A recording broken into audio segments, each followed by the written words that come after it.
Hello friends, நீ நான் காதல் அடுத்து வர எபிசோடில் என்ன நடக்கலாம் அப்படிங்கிறத பற்றி பார்க்கலாம். இன்றைக்கான எபிசோடு ரொம்ப இன்ட்ரெஸ்டிங்கான எமோஷனல் ரொமான்ஸ் எபிசோட் அப்படின்னு சொல்லலாம். ராகவ் அபியை ரொம்பவுமே சந்தோஷப்படுத்திக்கிட்டு இருந்தாங்க. அதுவும் தலைவரோட வாய்ஸ் கேட்டதுக்கப்புறம்லாம் அபி ரொம்ப சந்தோஷப்பட்டு ராகவ் கூட விளாண்டுக்கிட்டு இருந்தாங்க. அந்த நேரத்தில் தான் முரளி வந்ததோட ரெண்டு பேரும் கோவப்பட்டு அப்படியே கீழே போனாங்க. கீழே போனதுக்கப்புறம் எல்லாம் சந்தோஷமாக பேசிக்கிட்டு இருந்தாங்க.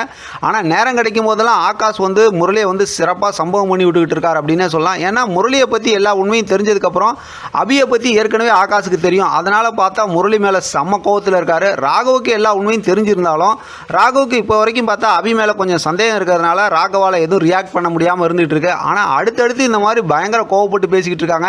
ஏன்னா இன்றைக்கான எபிசோடில் லாஸ்ட்டில் காட்டின ப்ரொமோவில் கூட பார்த்தா அஞ்சலி வந்து முரளியை வந்து பேசுங்கன்னு சொல்லும்போது ஏற்கனவே ஒருத்தர் இந்த மாதிரி டைனிங் டேபிளில் சாப்பிடும்போது ஒரு சண்டை வந்துச்சுல, அந்த மாதிரி வந்து முரளி வந்து கோவப்பட்டு ரியாக்ட் பண்ணிட்டாங்க.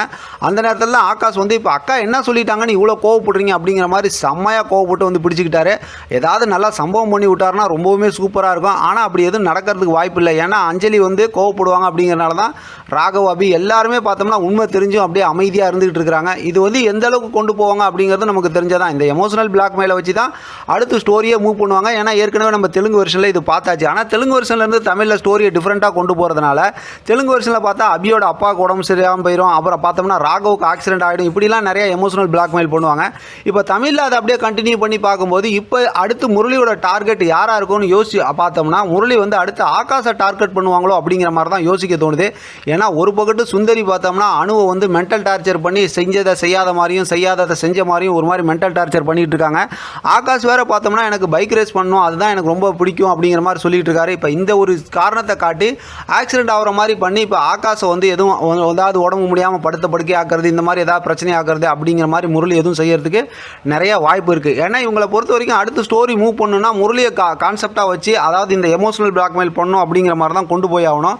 முரளியோட பற்றி இருக்கக்கூடிய உண்மை தெரியணும் அப்படின்னா ஒன்று வாய்ஸ் ரெக்கார்டர் கிடைக்கணும், இல்லாட்டி ஆஃபீஸில் இருக்க அந்த செந்திலன்கிட்ட சொல்லியிருக்காங்கல்ல அந்த கிஃப்ட் பாக்ஸு, அது கிஃப்ட் பாக்ஸ் கிடைக்கணும். இதெல்லாம் தெரிஞ்சால் தான் இப்போ முரளியை பற்றி இருக்கக்கூடிய உண்மையை ராகவ்கிட்ட அபியால் ப்ரூவ் பண்ண முடியும். இப்போ இந்த மாதிரி ஒரு சுச்சுவேஷனில் இருக்கும்போது அடுத்து இந்த மாதிரி தான் ஸ்டோரியை கொண்டு போவாங்கன்னு நினைக்கிறேன். ஏதாவது ஒரு ப்ரொமோ வந்துச்சுன்னா அதை வச்சு நம்ம ரிவ்யூ பார்த்துக்கலாம். இதை பற்றின உங்களோட கருத்து கமெண்ட் பாக்ஸில் தெரியப்படுத்துங்க. தொடர்ந்து ஆதரவு கொடுங்க. தேங்க்யூ ஃபார் வாட்சிங்.